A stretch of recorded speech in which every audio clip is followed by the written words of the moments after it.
And really, if you think about farming, the cash flow issue and just all of the financing that's necessary to engage in an activity where you borrow up front lots of money, you pray that the weather is right, the crops are right, there's so many things that have to work out, and then finally, after all of that struggle, after all of that time, you produce a crop, then you get paid. I mean, you have to bridge that whole time frame, and if things don't go right, you're really screwed. Maybe there's some sort of crop insurance or something like that, but imagine if you had another source of working capital and another way to kind of self-finance. I think, if you think about how many people have lost their family farms to, bank loans that they had to take out when they had a bad year, this could be truly transformational. So those are some aspects of how we believe that, the integration of Bitcoin into farming can really, truly be transformational.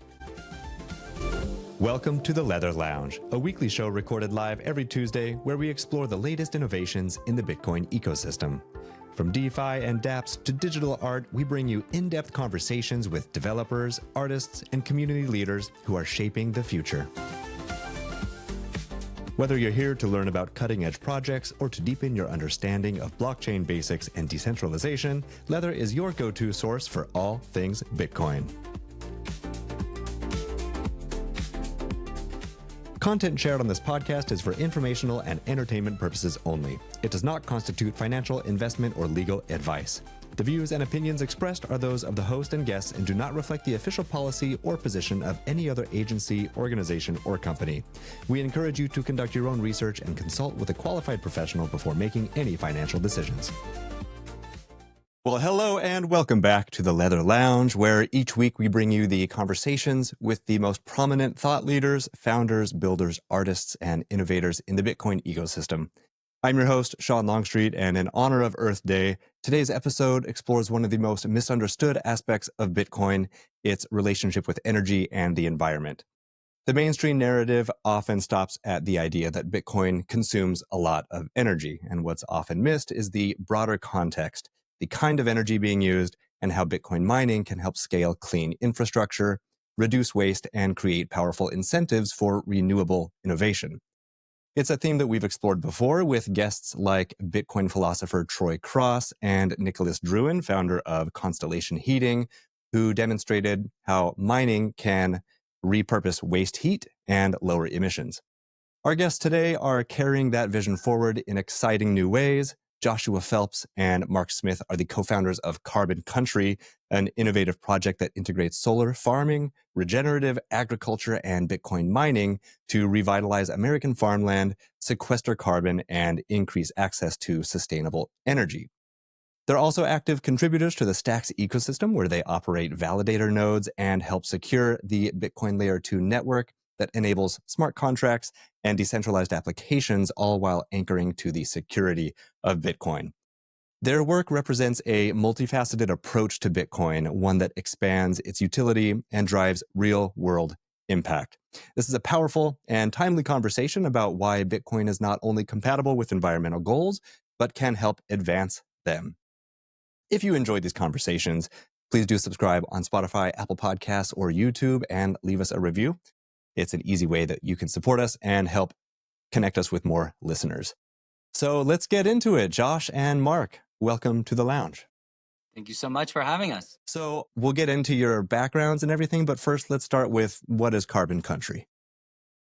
So the idea for Carbon Country is that we can transform small and medium holder farms by adding agrivoltaics, which is solar and farming, and carbon removal. These are small farms in this country in the era of large-scale monoculture, industrial agriculture, are really sort of going the way of the dodo bird.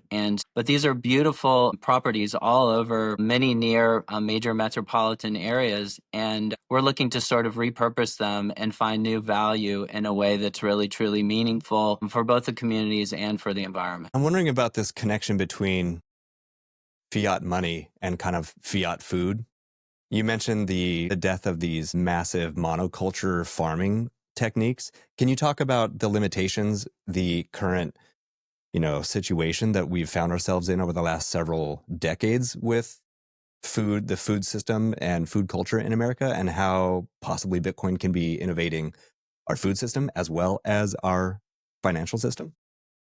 Yeah, that's a great question. I think, it might not be apparent immediately how Bitcoin can impact farming, but I think if where we start thinking about it is sort of a sort of step process. So if you think about those small and medium-sized farms and large farms as well, we believe that agrivoltaics should be incorporated into pretty much every project or every farm where, there's the transmission capacity to take the energy and, where it makes sense from a financial perspective. Just the fact that you can diversify your income streams by having, in many cases, a 20-year PPA adjusted for inflation, sort of undergirding your agricultural operation, that in and of itself is transformational. The other part that I think is what we're doing is using the Bitcoin mining that we're doing on the farm to help allow the renewable energy assets that we're putting in place on the farm be more profitable. So, for example, we're using it to be able to fully net meter at retail rates versus merchant rates, which is a big difference. And then the other piece that I think is really interesting about the idea of incorporating, if you sort of buy the idea that renewable energy and farming can go together in a really coherent fashion and make really the whole operation stronger from a financial perspective. The other piece that's really fascinating, I think we're just beginning to scratch the surface, is the idea of using the Bitcoin that is generated through the mining as capital that is able to kind of transform the cash flow situation of the farmer. And really, if you think about farming, the cash flow issue and just all of the financing that's necessary to engage in activity where you borrow up front lots of money, you pray that, the weather's right, the crops are right, there's so many things that have to, work out. And then finally, after all of that struggle, after all of that time, you produce a crop, then you get paid. I mean, you have to bridge that whole time frame. And, if things don't go right, you're really screwed. Maybe there's some sort of crop insurance or something like that. But imagine if you had another source of working capital and another way to kind of self-finance. I think, if you think about how many people have lost their family farms to, bank loans that they had to take out when they had a bad year, this could be truly transformational. So those are some aspects of how we believe that, the integration of Bitcoin into farming can really, truly be transformational. Okay, so walk me through so I can understand. I'm pretty familiar, like I mentioned in the beginning, with this concept that you attach Bitcoin miners to use the excess energy, and you can either hold that Bitcoin or you can sell it right away to help pay for the cost of solar, for example. But how is this different from just kind of what anyone can do? How is this unique to farming as far as like literally the layout? Where are these solar panels going? How is this unique to the farming situation? Yeah, so the idea is that of agrivoltaics is that renewable energy, in this case solar energy. We're also incorporating energy from waste heat from our biochar operation, which will be another discussion. But if you just look at the solar side, what's interesting is that if you integrate solar energy with what we're doing in terms of sheep ranching, they're really a sort of a symbiotic relationship and can be mutually beneficial. The sheep, we're right now ranching without solar panels while we prepare for our first projects.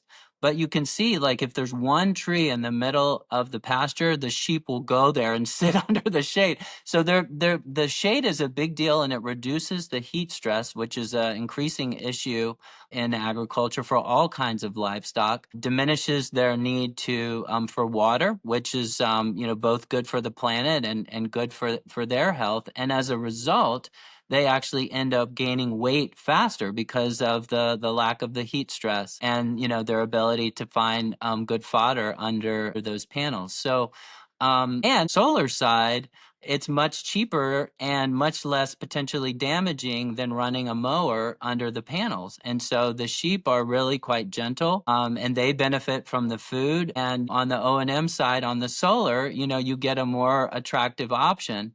The other thing that's really cool is the final benefit is that, we're doing rotational grazing under the panels. And by fertilizing those sections and with the hoof action, we're actually driving the roots of the grass deeper and ensuring that, our solar sites don't have the kind of erosion and diminishment of the quality of the soil that you see on some of these larger solar sites that are not doing the same thing. So we can actually leave the soil in better condition, more total organic carbon than when we got it, plus receive all of these benefits both on the livestock side and the renewable energy side. So we think there's like a really exciting, synergy there. It's amazing how many pieces are coming together to make this beneficial from so many perspectives. And like you just mentioned with the how it's beneficial for the soil, it's rather than going through and tilling everything, mowing all the time, it's a loss on multiple perspectives. But if you let the animals do their thing, they're going to mow down the grass and the weeds. And tell me about how their hoof action is beneficial for the soil, and maybe we can talk more broadly about farming practices in general, about how it is beneficial to have animals on the land rather than tilling or mowing.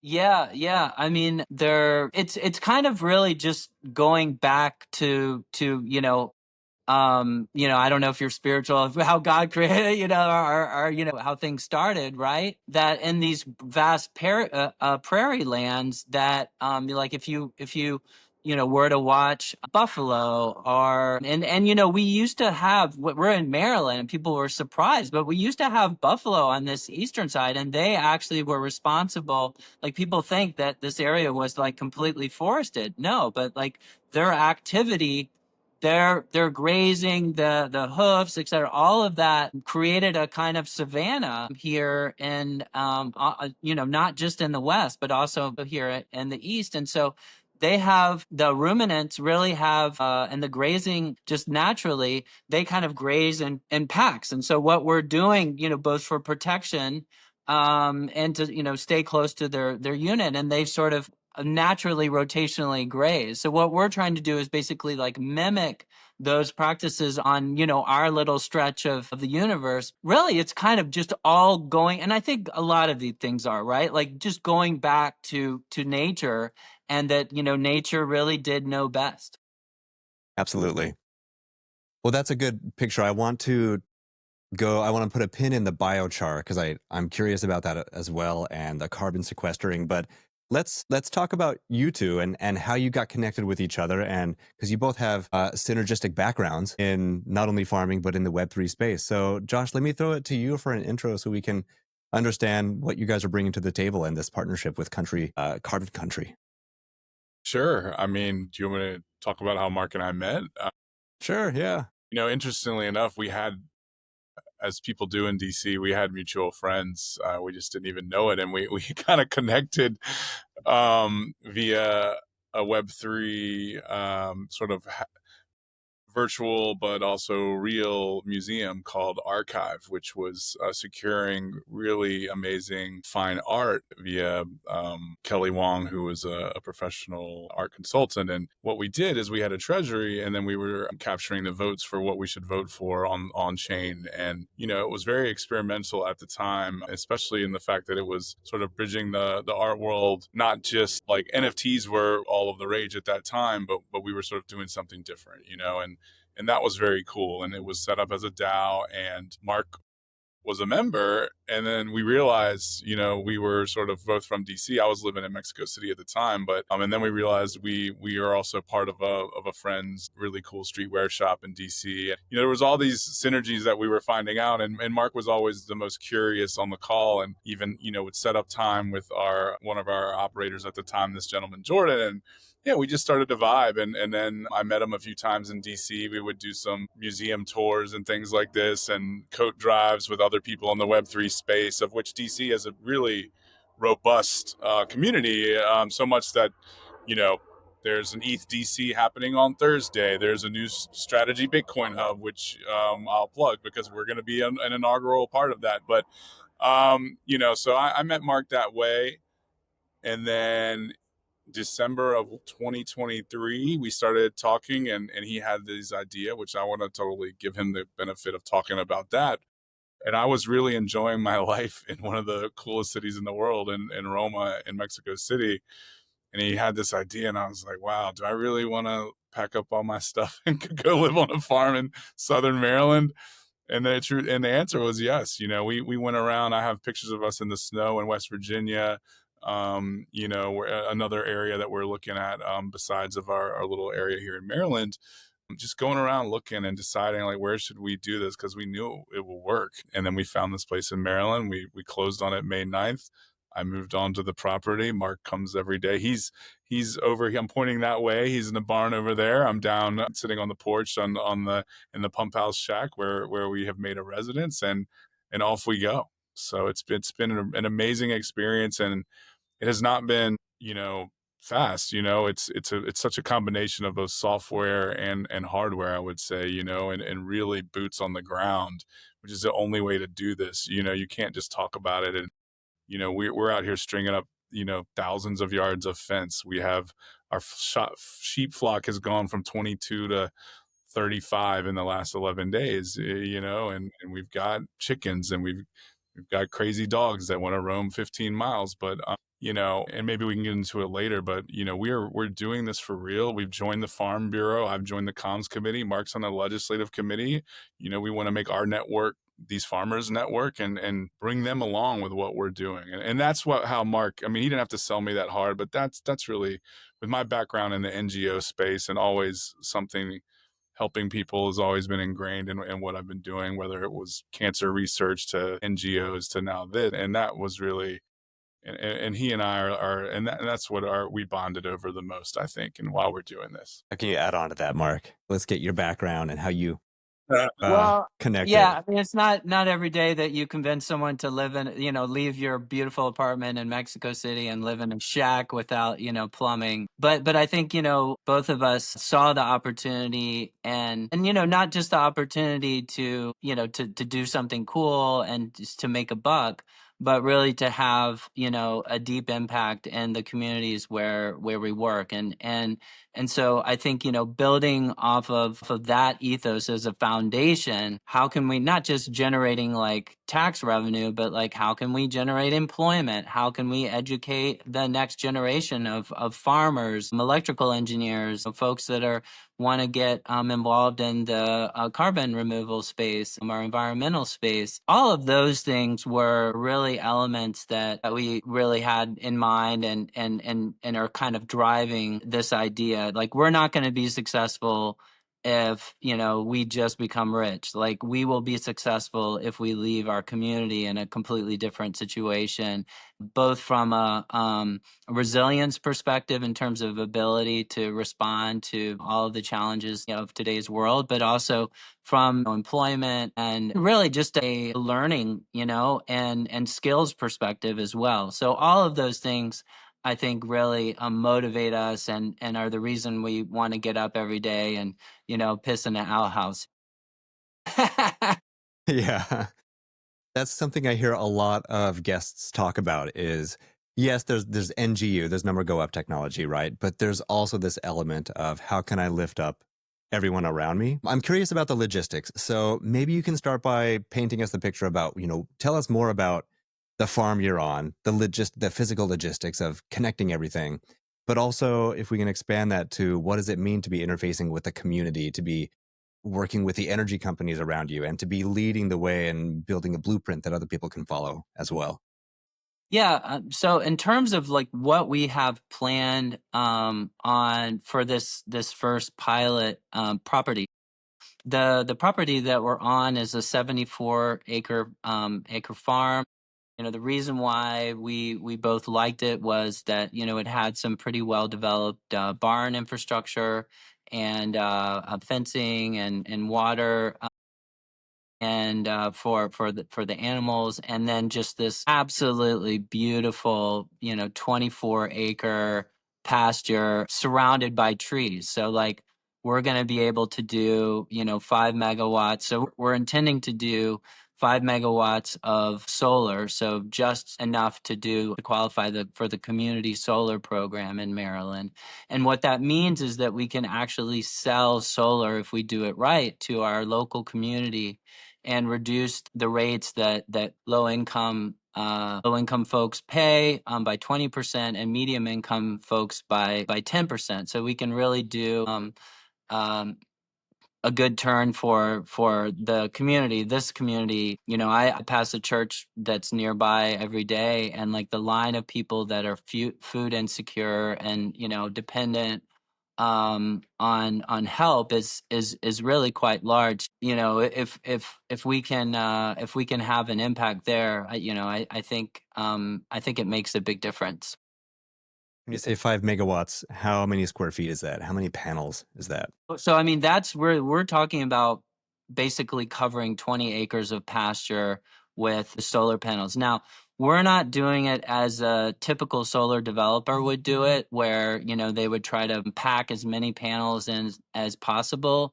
Like each of our line of arrays has a 15-foot space where you can drive a tractor through. And so it's quite a different setup, but all of our open pasture area, pretty much is going to have a solar panel on top of it or around it. And then we're going to be rotationally grazing the sheep underneath those panels. So using polywire fences, Josh referenced our livestock guard dogs. We have some Great Pyrenees and some Anatolian shepherds that hopefully will grow out of their puppy unreliability and become great guard dogs. But yeah, and then the other piece of what we're looking to do here is and this is really exciting. And so on the is build the first large scale biochar plant in Maryland, and that's really, we're taking an input which is a waste product, so wood chips, and we're heating it to 700 degrees Celsius and basically affecting a chemical transformation that turns it into a 90 some odd percent carbon soil amendment for that really has some incredible water retention and productivity implications for agriculture, plus sequesters a lot of carbon. So the combination of those two, I think is really exciting. You guys got to be making a documentary about this. Do you have like film crews already on? It sounds like something that I would like love to watch. I would buy it on Apple Yeah, TV. hopefully it won't be one of those documentaries where you like fail terribly, but like, we're really confident that We've got a spot here, Sean. If you want to come do some, you're very welcome. We do take a lot of photos and videos, and yeah, Mark's LinkedIn. we're trying to build in public. Goes to him for building in public, with the successes, and then sometimes, a few small setbacks, and we believe in that. So yeah, we definitely have a lot. We should and will put something together, but we'll always welcome a professional like yourself. Whoever controls the purse strings over at Leather Wallet, and get you over here. I mean, I'm curious. Next time I come to the States, I want to plan a visit. We would love to have you. Yeah. Great. Really. Okay, so I'm curious about, again, to connect to the community element, because you mentioned that you have the ability to sell back the energy to the community. I'm assuming that if you're taking that path, that means that you are funneling energy away from Bitcoin mining. Is that a choice you have to make? Well, so the way that we see it, and I didn't fully explain our renewable energy strategy. So our view is that if you combine either net metering, which is basically you are able to sell at retail rates everything over and above what you consume. In our case, in our particular county, that's the 2 megawatts of capacity, which is a pretty considerable amount, and then obviously the community solar from up to 5 megawatts. So those are our commercialization strategies. But if you combine those strategies together with battery storage and Bitcoin mining, and then based on the, there's a big difference between the power price at, sort of peak hours, peak consumption hours, like in the morning or in the evening, and then during the middle of the day. So, and solar, right? it actually produces the most energy at the time when the prices are actually the lowest during the middle of the day. So how do you basically bridge that and create arbitrage opportunities connected to the price of Bitcoin and the hourly price of energy? And then obviously there's huge arbitrage opportunities when you really have, some sort of natural disaster where power demand goes, either one way or the other. And so having battery storage and the ability to sort of provide power in those kind of situations is really valuable. The other thing on the Bitcoin side, we're able to net meter up to 2 megawatts, but the catch is we can only net meter twice what we consume. Well, what better way to generate energy consumption than, minting the cleanest collateral in the world, right? And so our Bitcoin mining, as compared to like Amara or some other Bitcoin mining company where that's their principal sort of way of commercializing their operation, we're using it as an enabler as well as an income stream, right? So it's enabling us to sell our renewable energy for, 2.5 times the price, 13 cents versus 5 cents. So I mean that's a big difference. And then, if you think about Bitcoin, as a manifestation of energy, Bitcoin mining is actually a way of sort of preserving that energy. If you think about California during the middle of the day with all the solar panels, like so much of that energy is basically just completely being thrown out the window because of curtailment. They're just producing too much. But if they could actually store that energy, in Bitcoin, right, while they can't dispatch the energy again, they've basically, cut out the middleman. They didn't have to deal with utility to be able to commercialize that. And they've gone directly into minting an asset, which is both collateral and, immediate value. So, I think that's really transformational. And that every power project moving forward should really seriously consider having both Bitcoin mining and battery storage connected to it. I really believe that that's the future. It's so obvious to us. We're preaching to the choir here, but what are the conversations like when you, like I said at the beginning of the show, when people are they can't get past the idea that Bitcoin mining consumes a lot of energy? It makes sense to us, but what are those conversations like? How do you approach those people who are locked in that frame of mind? Yeah, I mean, I think that well, it certainly helps to have the energy that's driving the Bitcoin mining be green energy, right? I mean, that is really quite a difference. And then I think we're as I say, we're using it in a different way, right? We're not, trying to consume all of the energy that we provide, with Bitcoin mining, but we are using it to basically leverage us into programs where we can provide a benefit to the community. And it's the additional revenue stream in terms of, just kind of making the project more robust from a risk perspective, the diversification that it provides. And then as we get more and more Bitcoin mined, the sort of flexibility that it gives us on the capital side, right, to self-finance, that's really pretty transformational. But I'll have to tell you, like we had 2 solar lenders decline us because we were Bitcoin mining. Like, it was more of a kind of choke point 2.0 situation. But like the minute that they heard we were Bitcoin miner, it was like, oh, sorry, bye-bye, even though the project was great.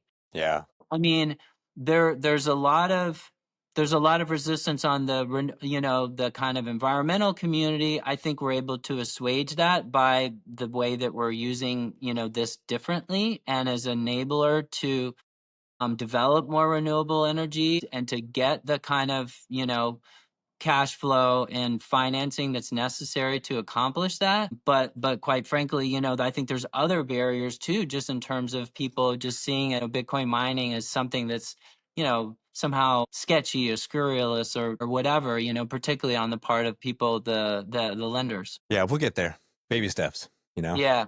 Yeah. I mean, and that's why like self-financing is so important, right? Like when we can really get it to the point like where we can get this up and running and not have to talk to a bank. Oh my God, Yeah. Let me ask one more question about the Bitcoin element. So are you doing anything with the heat from mining? Like I know it's popular to do to warm greenhouse or radiant heating for housing. Are you incorporating any of that yet? Well, so I'm really also interested in creating a heat capture sort of ecosystem as well. So one of the things that we talked about in the beginning of this project and that I've got my mind set on is building a sand battery. There's only one company in the world, at least I've seen, there's a company in Norway called Polar Nights. And basically they filled a grain silo and insulated it with sand and then run a electrical coil through it. And they say that the sand actually has amazing properties in terms of being able to store both heat and cold. So they claim that they could store energy for 40 days. So right now with lithium ion batteries, like we're challenged to do 4 hours. So when you can actually imagine, we're on our biochar facility, like the whole part of the process is to heat, those wood chips up to 700 degrees Celsius. So like depending on the machine that we have, we either have between, 3 and 9 megawatts of potential energy from waste heat. So the question is like, how do we efficiently store it and use it? So we're looking at connecting organic Rankine cycle machines to it so that we can transfer the heat into steam and drive a turbine and generate electrical energy, coupled with being able to actually like physically store the heat. And so could we connect our Bitcoin mining operations to the heat that we're already producing from the biochar operation and just create this amazing kind of ecosystem, just as we're contemplating doing the same thing, with energy generation and energy storage and Bitcoin mining? Like, I really think there's something there. So that's an aspect that we're talking to some battery experts at the University of Maryland to do some research on. And like, God damn it, I'm gonna build a sand battery Yeah. and see what we can do. I can't imagine. So you have to be between the two of you, and maybe you can paint me the picture, help me understand like the team, but it sounds like you need an engineering background. You have to understand Bitcoin mining. You have to have Web3 knowledge. You have to understand, being a founder and raising funds. What's the team you're operating? Are you guys just doing everything yourselves? How are you handling this unique skill set required? Yeah, I mean, right now it's just us. And, like through the power of, YouTube and Chat GPT and the internet or whatever, I mean, you'd be amazed like what you can actually learn. And, I kind of view like we're in a time where, if you're really truly curious about something, you can educate yourself. And, one of my skills, I guess, has always been able to get myself to close to a pretty expert level relatively quickly on various, complicated issues. So, we're just like learning about it and then just doing it. And then, I don't think there's any substitute for doing it. And obviously, like, we're excited to bring in additional capabilities. I think, it'd be great to have someone that has very deep renewable energy project development experience. Obviously we need some help on the CFO side. We've got someone doing that fractionally for us. But there's a lot of different roles, right, that eventually we look forward to filling. But honestly, like, I think like it's all about that pioneer spirit and like, like, let's see what we can do together with this small and mighty team. And, we've been able to accomplish a lot. Yeah, and I want Incredible. to go back to just say the community has really been helpful. It was probably Mark over a year ago. We asked there's a DC Crypto Friends Telegram, and just said, hey, like we're interested in learning a little bit about mining. Because once you get into using these ASICs and things like this, I mean, you want to take risks, but not too many since they are expensive. And somebody recommended a gentleman named John, and a local engineer. I think during the day he's in a bunker somewhere, and we can't get a hold of him. And then you might find him at a local meetup with a robot dog that he's programmed. But he has sort of helped guide us, and like Mark said, to the point where he doesn't need to be here all the time, but he can help us filter out dielectric fluid to make the miners more efficient. He can show us what's wrong when there's some chips on a board that need to be fixed and things like this. And and we've put in a lot of midnight oil with him and with other people. And then you mentioned fundraising and things like this, and Mark has really taken the lead on a lot of that. And we've got investors who are not just far away and writing checks, although we like that too, but we have some local that have the local knowledge of excavation, and we were talking about waste wood that we need, and our second property, which is about 10 miles away, right next to one of the most beautiful parks in southern Maryland. We have an excavator who's invested in us, who's helping us clear some of the land, so we can drop a container of Bitcoin miners on there as soon as possible, and then we have another investor who we just met going to some Bitcoin meetups, and I met him independently of. Then Mark went up to the Bitcoin Investor Conference and met him also, and he's a builder. He uses his hands to build houses, and we want to put tiny houses on these properties for people who want to come and be part of what we're doing, or check it out, or just enjoy the nature, whatever. And maybe another revenue stream of like Airbnb, or the camping websites and things like this. So I think it's just that combination of doing everything we can, but also having people. I mean, Mark, It takes a village. it takes a village. Like we have some amazing collaborators. I appreciate. And Yeah, the thank you batting for average highlighting of that. people who visit and want to be part of this is about 1,000. Once people visit here and they see what's real, Yeah.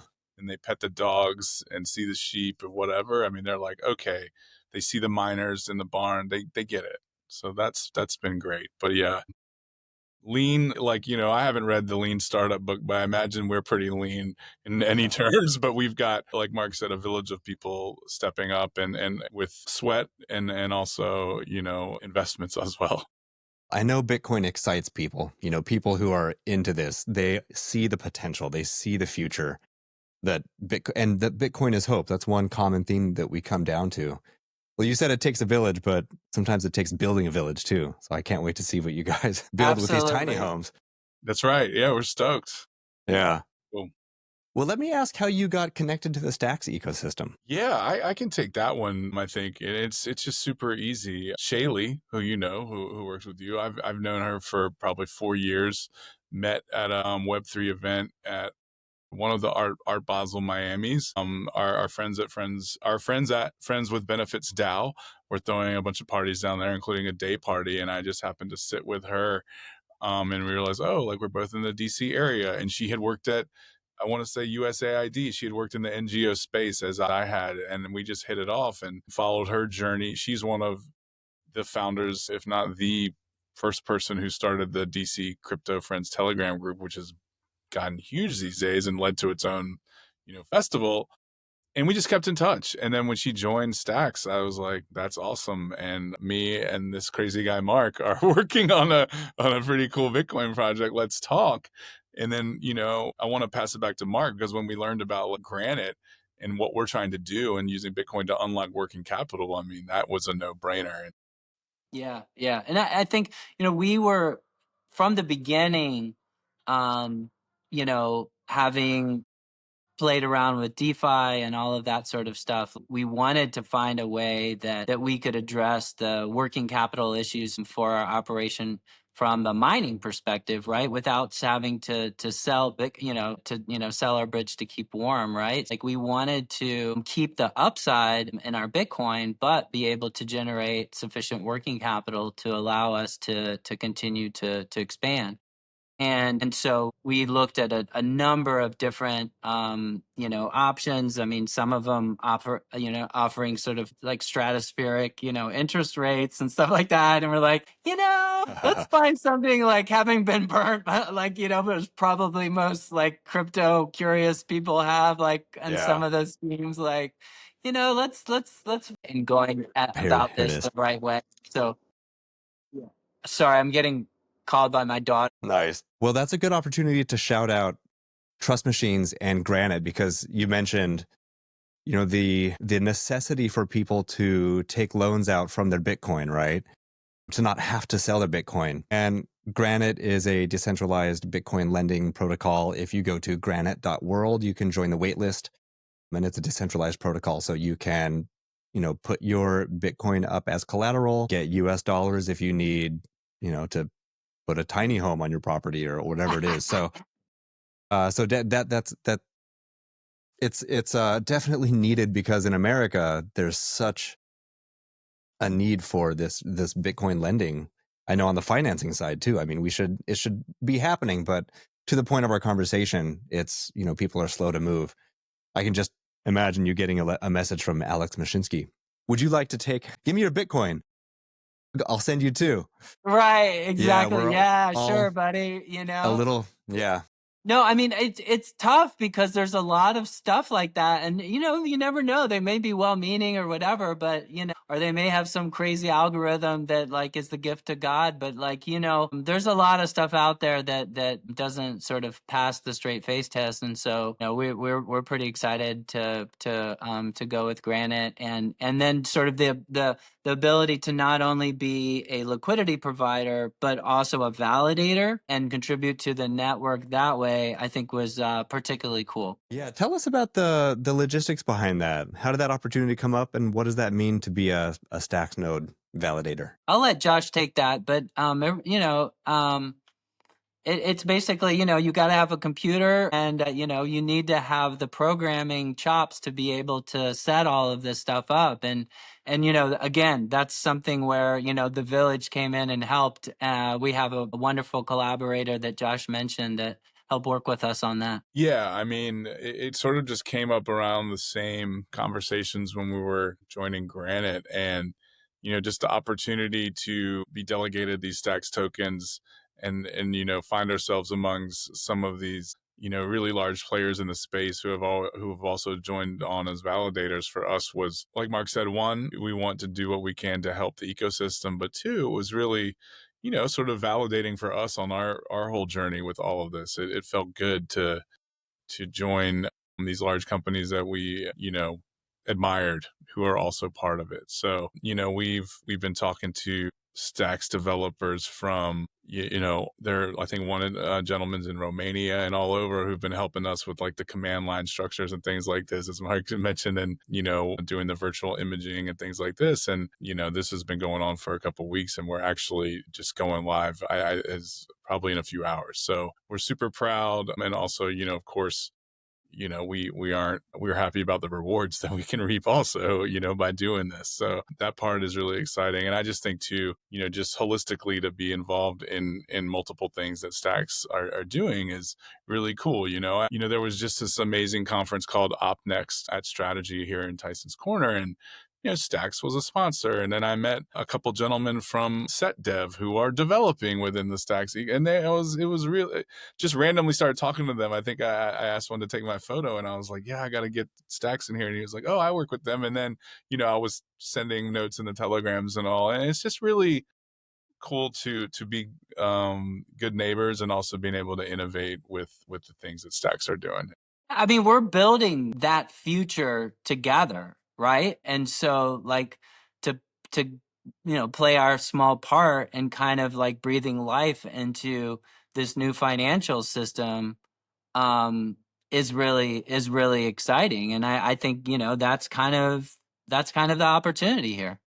Yep, that's what I love about working in the space, is helping to scale out Bitcoin and help with its proliferation. And a And quick we can shout out, still yeah. engage like at a human scale with it. You know what I mean? It hasn't gotten so big that like it's just like some, like these big banks to deal, it's like you're dealing with this faceless entity. In this case, like there are some people we could just call and, hang out with in Romania, that can make it happen. So Yeah, it's true. pretty cool, right? Yeah. Yeah. I want to give a shout out to Set Dev and Set Zeus, Jesus, as you mentioned, two great builders in the space. So we need to get them on the show, actually. I cannot believe they haven't been on the show yet. So and his partner, who also, I wasn't there both days, but the day I saw his business partner there, or one of the colleagues speak, I mean, great teachers. So they must be really great to work with. Yep. The stacks community is a real one. They're amazing. Well, I know we're approaching the end of the show time, but what else do you think might be missing from the conversation? Is there anything else that you want to add?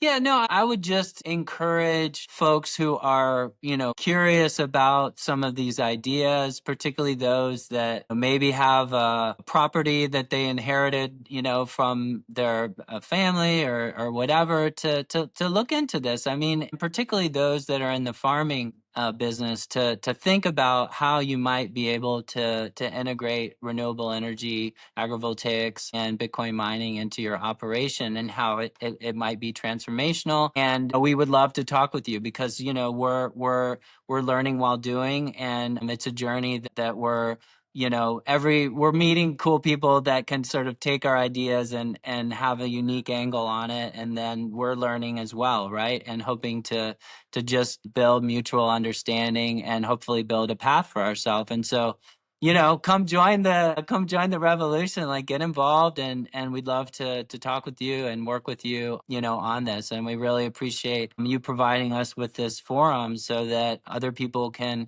engage with us and hopefully find some area of what we're doing that like speaks to them and partner in some way.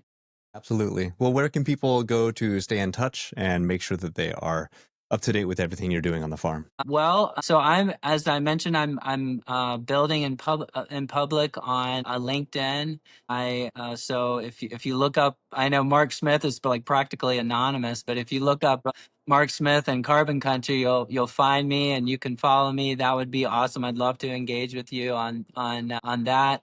Both of us are on X. I'm at Guy Was Born in Rio, so that's the Carioca. Josh, maybe you can share your X details, but we'd love to interact with people. And Josh, yours is? I should come up if you search Josh Phelps, but I could not get, the actual handle. So I am J for Josh, PH 3 LPS. So it's pretty easy still. But yeah, if you search myself and Carbon Country, but Well, thank you, gentlemen, for joining, because this is a really exciting conversation, and it was just so synchronistic that it ended up being on Earth Day. That's a beautiful thing, man. Thank you so much for giving us the opportunity. Absolutely. Yeah, we'll have to have you on for a follow-up at some point. Maybe after I take an in-person tour and grab some footage. There you go. Yeah. We'd love to have you. Nice. Well, thanks again for everyone else for tuning into this conversation. Please do share this one out, because I think this is a very important conversation, especially if you have anyone in your life that is not really up to date with the current state of what Bitcoin mining really means for the environmental impact. It's a complicated, nuanced conversation. So I think this is an important one to share out. So I'll give you one more nudge to please share the space out, like, subscribe on all of our socials and channels, and we'll be back next week, as always, for another episode of the Leather Lounge. Thanks again, everyone. We'll see you next week. Thanks again for joining us in the Leather Lounge. We record each episode live, and if you'd like to listen in or join us on stage, make sure to give us a follow on X at LeatherBTC. Leather is your gateway to everything Bitcoin, from DeFi to stacks, ordinals, runes, stamps, NFTs, and more. You can find loads of helpful crypto content on our YouTube channel and visit our blog and learn center at leather.io.